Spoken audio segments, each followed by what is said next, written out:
Welcome to the commentary booth, where we watch and you guessed it, commentate on the week that was in movies and TV. I'm your host and play-by-play commentator, Jamie Apps, and each week I'm joined by a rotating cast of colour commentators to help you find your next viewing treat. This week, something a little different. We have two guests. Welcome to the show, the always here, Corrina Mabey, and our special guest, the natural Astrid Pizarro. Yeah, thank you for having me here. Yeah, this week we're exploring the history of women's wrestling as we review the film Queen of the Ring, an independent movie that explores the life and career of Mildred Burke. The synopsis for this one, it's set in the time when pro wrestling for women was illegal all over the US, and a small town single mother embraces that danger as she dominates America's most masculine sport, becoming the first $1 million female athlete in history. Astrid, a wrestling journalist yourself, I imagine you kind of knew this story inside and out before going into the movie. I wouldn't say inside and out, but I knew bits and pieces of it here and there. But it was nice to get like a more like detailed, almost like timeline of her life and more into her personal story as well, not only just the wrestling part of it. So it was very nice insight into that. And just to get the mixture of her story, but also how women's wrestling was progressing around her time too. And I really like that.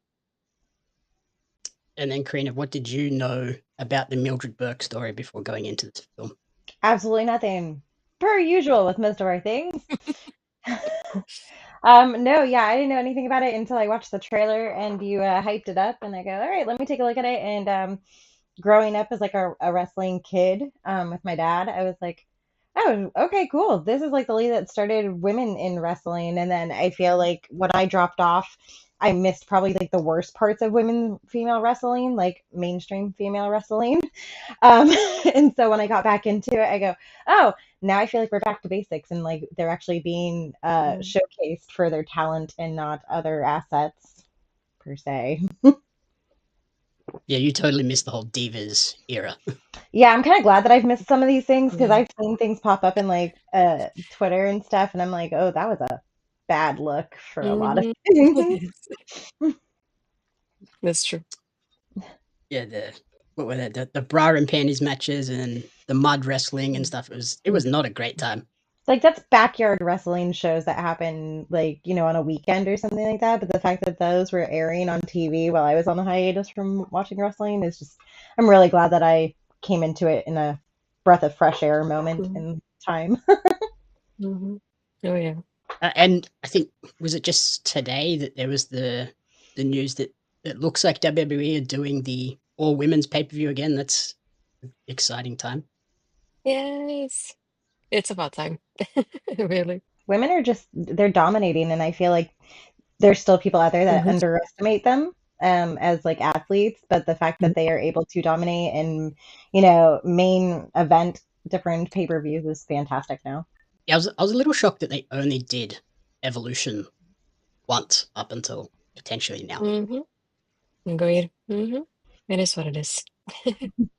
In terms of the cast, Emily Bett Rickards from Arrow plays Mildred Burke. She becomes the second Arrow cast member to be in a wrestling themed show or movie after Stephen Amell did Heels. Uh, what did we think of Emily's portrayal of Mildred Burke in this one?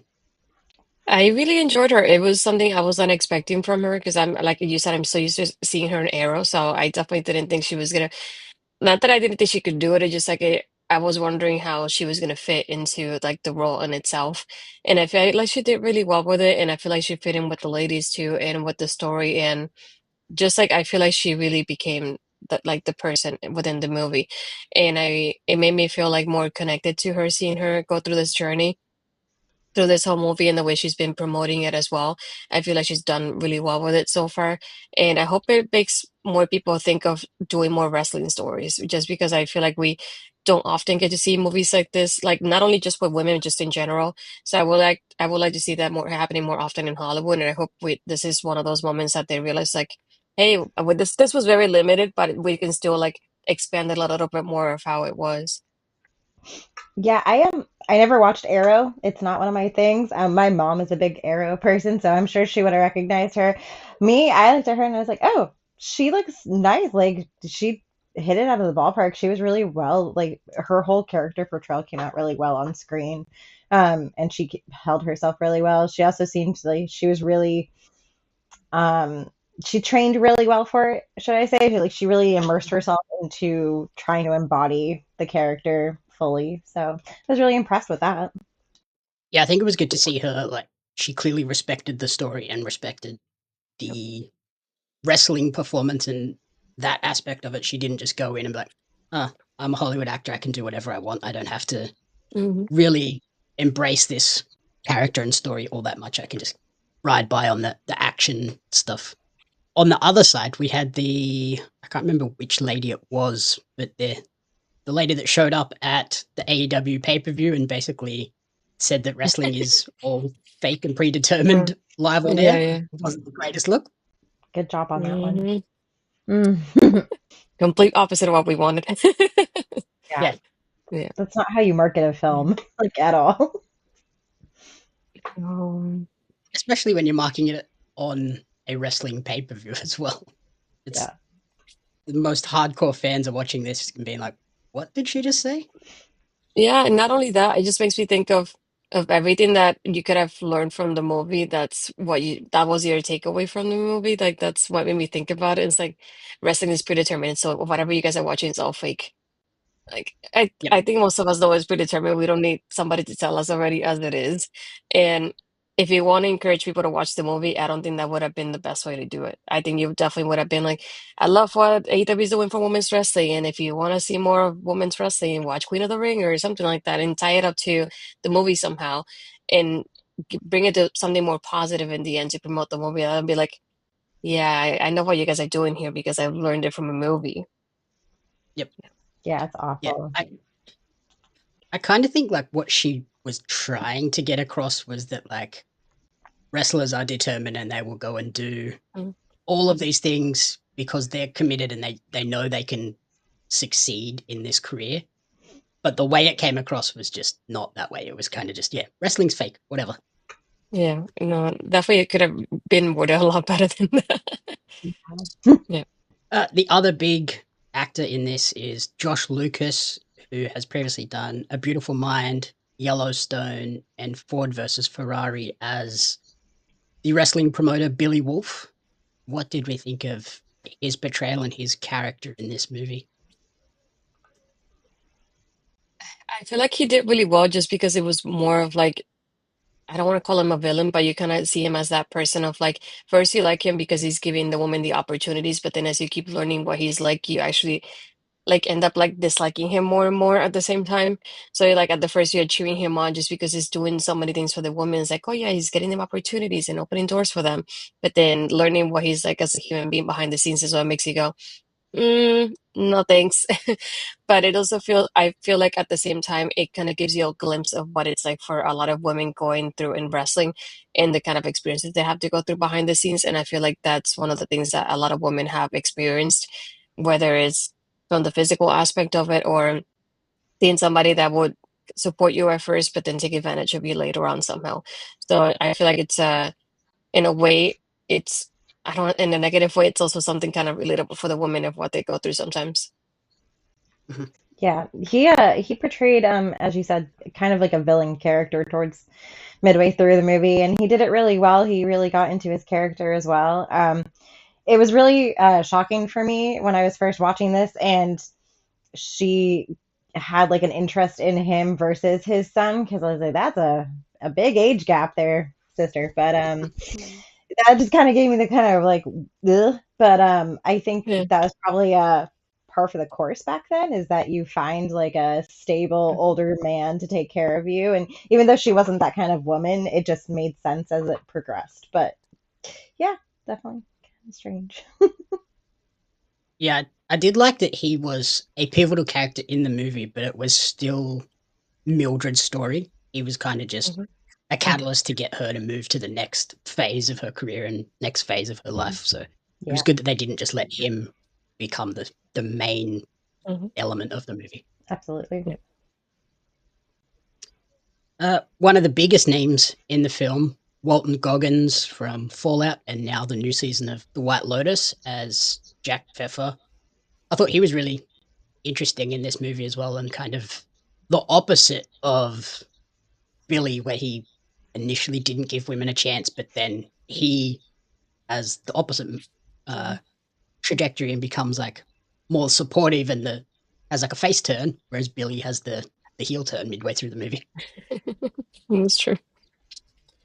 Yeah, he's one of those that I wasn't expecting that for him at all. I was expecting it to be kind of similar in that way to Billy's character, of the fact that he'll be that kind of like sort of like a villain in a way of not supporting the woman, but it's nice to see that in that aspect of it, which is another thing that a lot of women go through, that people come with this connotation of like, this is women's wrestling, it's not supposed to be this way, but once they see it and they get to witness it and they actually want to support it and they want to get into it and they want to be an ally to it and supportive and show that women are able to be a draw just as men are, and sometimes even more. So it's always nice to see when somebody's kind of how you change their minds based on your performance, if that makes sense.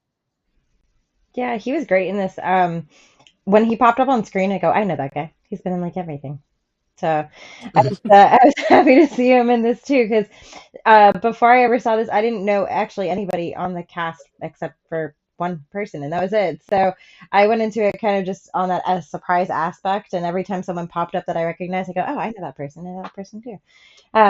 But yeah, he did a really well job of kind of being that supporting character that I think she didn't know she needed. Someone that was in her corner essentially, and she didn't even realize it, because he does come off kind of, a little bit standoffish, because he doesn't really know what she can do. But in the end, I think he did a really well job of just supporting her and letting her know that, hey, it's okay, and what you're doing is going to be great. I think the person that you recognized was it Deborah Ann Wolf from True Blood and Daredevil? Yes. Yeah, I strictly just True Blood because that was my life. And fun fact, never watched Daredevil except for the horrible Ben Affleck movie. So, yeah, No, we watched half the episode before I fell asleep. yeah. When we were watching it, I go, "Oh, that's the girl from True Blood," and he goes, "It's the girl from Daredevil." I go, "No, no, no, she was in True Blood first." Yeah. And then there was also Martin Cove, who plays John Kreese in The Karate Kid and Cobra Kai. He was interesting. Uh, and the other people that I think we, as wrestling fans, would all recognize: Tony Rizal, aka Tony Storm, Kaylee Farmer, aka Camille, and then we also had Trinity Fatu. Mickey James is in there briefly as well. Mhm. Yeah. Britt Baker is in there very briefly, and Jim Cornette as the NWA commissioner also. So there are quite a few wrestling cameos, which was a fun part for me to sit there and like, I know that person, I know this person. Yeah. The whole time he was I love watching when it, that he was like, happens. "Oh, there's one." Yeah. I know. I love when that happens though. I just wish I would have seen a little bit more of Trinity, because I feel like she was promoting it a lot on social media. So I thought she was going to be there a little bit longer than what she was for. I didn't know Mickey James was part of it. And then I see her, I'm like, oh, that's Mickey. And then she's just gone. I was like, oh, that was it. Okay. Yes, it's Um, basically like a training camp, and then that's yeah. it. She's gone. Yeah, I was like, oh, that's it. I wanted more of Mickey, but I did like the fact that they were actually able to grab people from both companies too. It wasn't just sticking to one company as it is too. And it's always nice to see that mixture. And I know we have I mentioned it to one of my friends, Peggy, as well, that even though we don't see a lot of AW and WB promoting the movie, TNA is actually one of the bigger one of the like no-name companies that has been promoting it sometimes, putting their commercials during their broadcast and even tweeting about the movie very often, which is very surprising to me when they didn't have anybody from their company in the movie like that. But I feel like that both companies could have done a little bit better about promoting it from that aspect of it. I feel like there people like Trinity and even like the Tony Storm, they did more promoting it when the premiere happened in social media. But I definitely would have Mhm. liked to see it more of like on screen on TV on on a weekly basis, rather than just expecting the superstars to tell us on their social media alone. Yeah, I think like AEW, we really only got it a week out, and that was it. We got 1 week of promotion, and that was basically all. Yeah, we didn't Yeah. even. I think we found out that it was limited release while we were watching AEW. It Mhm. was just like, oh, by the way, this is limited release, and we were looking at each other like, wait a second. So we started scurrying through like all the different local theaters, and I was like, it's playing in one theater. Yeah, it was like it was Yeah. basically the one theater that was around, and we were like, well, we got to go watch this as soon as it comes out because I don't know how long this is going to be in the cinema for. Yeah. Like one whole weekend. I think it was like I think I saw it for like at least the advertisement I saw was like about a week or so, at least in my local ones. But even when I put my zip code on the website, the farthest one was like almost 30 minutes away to be able to watch it. And I was mentioning to I also have a friend of mine that has been asking me, is like, what are you gonna watch it? Let me know how it goes. And she's in Canada and she doesn't even get it until like now. I believe it's gonna be opening sometime soon now, but it's very, very limited, which is something that was surprising for me as well. But I do hope that maybe they'll put it on digital somehow, and they'll probably hopefully promote that a little bit more just to be able to get more eyes on it. I feel like that's something because I seen a couple of wrestling fans talking about it, how they want to see it, but they also didn't have anybody near them to be able to watch it either. And I feel like if you're gonna mention it, they could have done a little bit better about that aspect of it. But I guess it's also like very like so limited. Probably like the company in itself. It's probably the reason why. But yeah, I hope when it comes to like digital release that it does get a little bit more promotion and we get more eyes on it. Yeah, I think like once it hits digital, that's when we'll sort of see the online buzz kick up a bit more with people being able to access it because, yeah, like we said, it was very limited in the States. It's just now going to Canada. Here in Australia, I've talked to people and they're like, what is this movie? I have no idea what you're talking about. If they don't watch AEW, they have no idea. Mm-hmm. Um, Mm-hmm. so yeah. I was glad I was in the States when it was out so we could go and see it. Otherwise I would be sitting here being like, I don't know when I'm gonna see this movie. So there was Yeah. people here in Australia like, oh, how are you seeing this? I'm like, I'm literally in the country where it is right now. Yeah. Yes. Attention, trading card collectors! Are you ready to take your collection to the next level? Dive into the action with the limited edition Australian wrestling card, showcasing the most electrifying talent Australia has to offer. Imagine owning cards featuring legends such as Robbie Eagles, Shazza McKenzie, Shane Hayes, Madison Eagles, and many, many more. But that's not all. You'll also snag cards of the iconic referees, commentators, and announcers, just like me, Lord Andy Coyne, to truly capture the spirit of Australian independent wrestling. Grab your Australian wrestling cards now at pariomagazine.com.au/OzResCards. Order today and kickstart your collection with a bang! And yeah, so it's based on a book of Mildred's own manuscripts. So I think that makes it very authentic.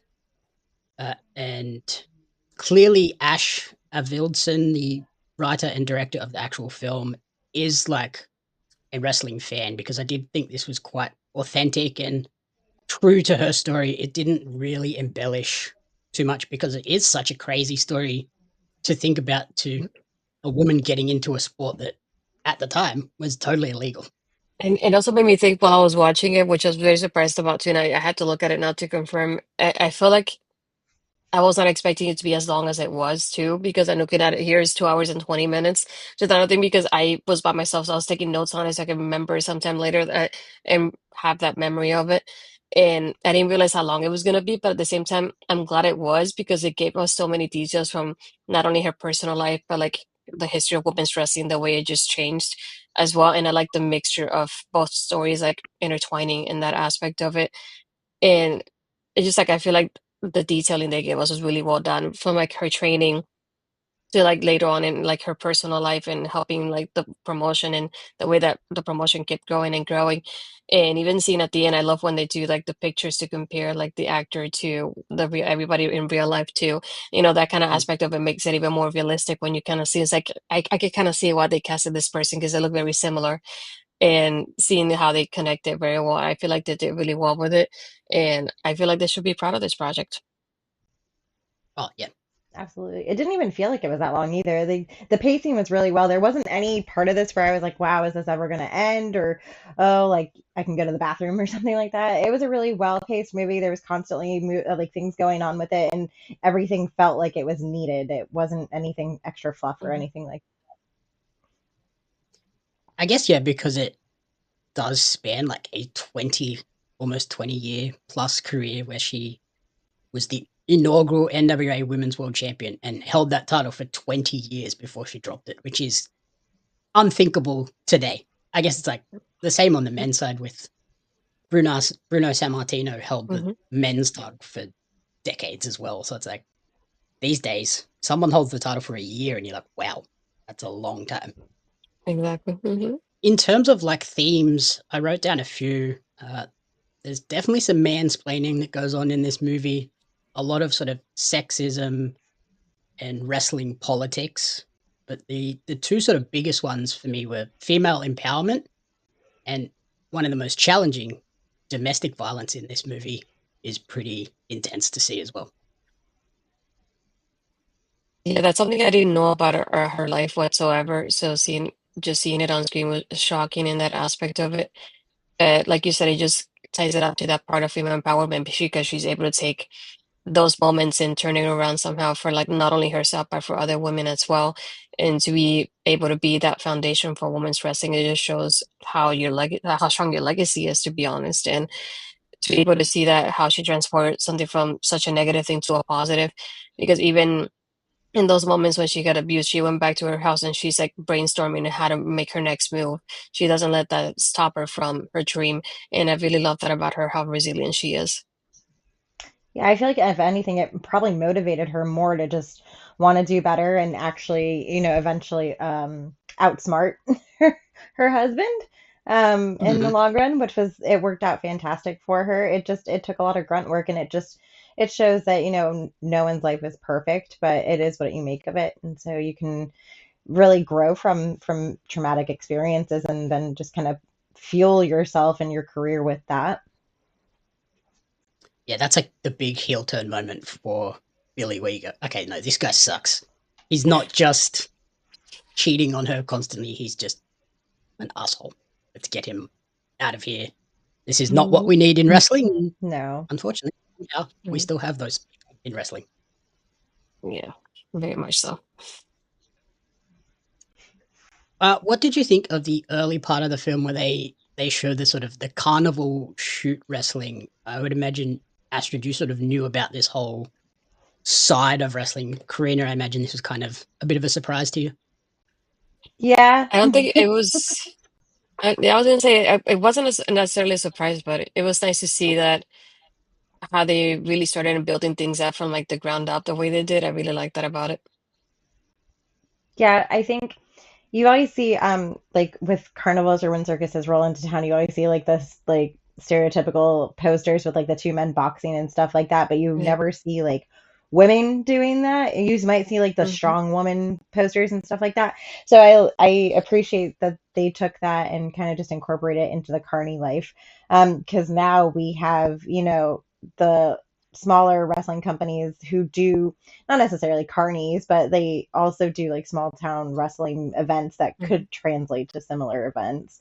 So it's fun to see that and see how it grew from that to what it is now. Yeah, no, I just love like when you look back at those days where they're like they would have the plants in the crowd to sort of come in and try and put up a fight and then just get destroyed, and then you would have all the regular folk be like, "I'll put my hand up and try this," and then just get absolutely destroyed by Destroyed. this unknown woman. Yeah. Hmm. A couple of the other notes I wrote down were I loved the line "That don't work for me, brother." I thought that was very much like a um, kind of a dig at Hulk Hogan and just wrestling in general, where people are like, I'm not doing that." Yeah. It just feels like a modern day kind of line though, compared to the time frame of the movie. Yeah. Yeah, I don't think that was like pulled from true facts. I think that was just like, let's put this in here as a little funny Haha. note. Mm-hmm. And then I also liked the NWA meeting where we have Vince McMahon Sr. and they drop the line about Vince Jr. Like, oh, okay, so we're not just like scrubbing that from history. We're going to actually put that in there and give it that realism because yeah, at that time he wasn't persona non grata. Yeah. Yeah, that's true. That was surprising to watch it though. I was not expecting kind of like that whole scene of like it being like the behind the scenes between the executives of the companies like that. So that was very surprising, especially like hearing Vince. I was like, whoa, that feels weird, especially now, listening to it now after so many years. But I like that they're able to incorporate it, just that they didn't highlight it so much either at the same time. Yep. Yeah, they sort of gave you a peek behind the curtain without Yep. really spoiling it. Like Mm-hmm. the heel show, they fully spoil the whole how wrestling works with the guys writing the stories and being best friends and being brothers and stuff outside of the ring. Whereas I need to this watch it. kind of Yeah. blurs that line a little bit. Yeah. Yeah. Even though we do see, I think it was a carload of the girls arriving to one of the shows, and they arrive and they tell two of them, "You've got to get out and walk the rest of the way, otherwise we're going to Screw it really all up. spoil." Yeah, that's Yeah. great. And then the last thing I wrote down was I thought the cinematography and the lighting, particularly in the wrestling sequences, so pretty. Like the way they've got the lights, they've got like the smoky atmosphere, really captured the era and just looks awesome on screen. I would say not only that, but also like their like the whole wardrobe. I think it's another thing that really sets the time, the tone for the time frame here as well. And seeing the way that women are just dressing like everywhere, not only from their gear, like wrestling gear, for like when they're out and about as well. So it just like takes you back to that time and it transforms you. You can feel like you're back in that time frame with them, even though different whole different time at this point. But I feel like that definitely like helped like set like the tone for the movie too. Yeah, absolutely. And the film quality, like Jamie was saying, the way that they filmed it feels like it would have been filmed in that time frame as well. Like there was no, extravagant kind of shots or any like special effects, things like that. It was just very like nitty gritty. And they depended a lot on the elements around them. So I really enjoyed that. And I love it. It sort of shows too. You see the evolution of not only women's wrestling in how they perform, but like how they're presented, how their gear is now. Like they some of the women's gear these days is incredibly elaborate and fancy. Back then, it was just kind of essentially a reworked swimsuit. Yeah. Yeah.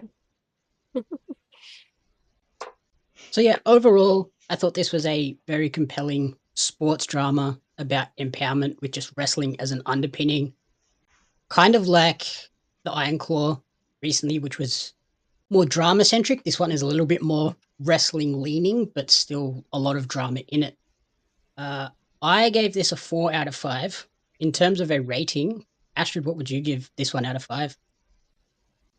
Oh, it's so tough. I would say at least like a 4.5 because I really enjoyed it. I feel like I gained knowledge from it too. Just be able to learn more about the history of it and be able to think of how women's wrestling started to how it is now, even though some things have changed, some have still the same.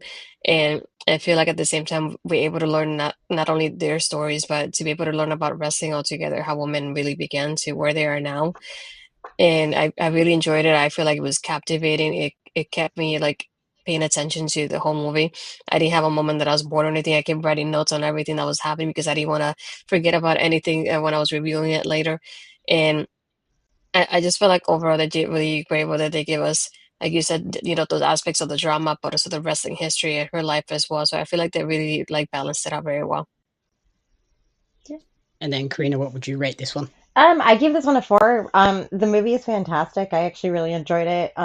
From the wardrobe to the storytelling, it's fantastic. The only reason why I actually notched it down was because of the lack of promotion or the way that they did promote it. I just feel like it was kind of, unfortunately, it was misleading. And so I feel like people got super hyped about it. And then when they found out that it was not like a wide release, it was a very limited release. It kind of, I guess, soured it a little bit. And with such short notice on like how long it was going to be out for. But other than that, like everybody did fantastic. I think the casting was on point and the pacing, like I said, was fantastic. But I really do appreciate how they just instead of just going with, run of the mill stereotypical things, they actually focused on the most important woman for women's wrestling. And I think they did her story justice. Yeah, it made me sort of think of what other wrestling stories we could get in this style, because I don't think they spent a huge deal of money in terms of a budget. So I think that probably gives them a little bit more leeway to be go to a studio and be like, hey, we want to tell this story. And some of the ones that I thought of were Eddie Guerrero. I think that would be a very powerful film. What else could you do? I'm trying to think of other women that would be interesting. I guess like Mae Young would be an interesting story. Mickey James could be very cool as well. Yeah, and for sure. obviously Trish Stratus is probably one of the most well-known women in wrestling. I think her story would be very cool as well, to go from sort of fitness modeling to wrestling to basically becoming the biggest female wrestling star up until maybe like Charlotte or Rhea have kind of got up there as well. Yeah, I think those are very interesting choices too. I was thinking, yeah, I would say like the other thing with, I think Wei Young would definitely be another one, because I feel like we get a little bit of her, but I know we can get more from her as well. Even seeing her here, like June Byers was another one that I thought about. Like I would have liked to see a little bit more from her, what her story was like as well. And like you said, the the Trish Stratus and the Mickey James are people that I feel like have gone like above and beyond for women's wrestling, and it'll be nice to see a little bit more of the background stories. Yeah. I'm biased. I grew up watching China, so I'm all for a good China biopic eventually in life, but her story is not very great. So that would be a pretty rough sell. It's a very difficult, challenging end to that story. Yeah, so like I said, I grew up watching her. She was like an icon for me when I was little. I was like, oh fuck, I could definitely put someone through a table or fucking choke slam them, but that's definitely not in my cars ever. Alrighty. So yeah, that's Queen of the Ring. If you missed it in America, keep an eye out for a streaming release. If you're in Canada, it's about to come out, so it might not be around for long, so go check it out while you can. And if you're in Australia, who knows? We may not ever get this movie. So yeah, thank you for listening to the commentary booth. If you enjoyed the show, please remember to rate, review, and subscribe on podcast services and YouTube. You can follow Corrina on Instagram at Miss Corrina Renee. You can follow Astrid on Twitter at Astrid Pizarro. Astrid, anything exciting coming up for you in the next few weeks? I'm usually, it's more my normal stuff. I'm part of our local establishment, Mawali podcast. We do have content almost on a daily basis over there. I usually am there on Tuesdays covering NXT with my good partner at Ed, and sometimes on Fridays we talk about TNA on Making an Impact as well. We definitely have a lot going on over there. I know we're just recording this today, but we also have women's wrestling trivia tonight because of Women's Month. So we're like doing fun stuff every now and then on the OLE podcast as well. So if you haven't, you can join us over there. Awesome. All right. And you can follow me on social media at JamieApps Media and at Barrier Magazine. We'll catch everyone next week. Hopefully, Karina and I will be checking out The Last of Us, breaking down episode by episode with the new season. Dun, dun, dun. The Commentary Booth is a fan-funded production of JamieApps Media. You can support the podcast alongside our magazine, Barrier Magazine, on Patreon at patreon.com/JamieApps Media. The following people supported at the publisher level or higher, and you cannot fathom how incredibly appreciative we are for their support.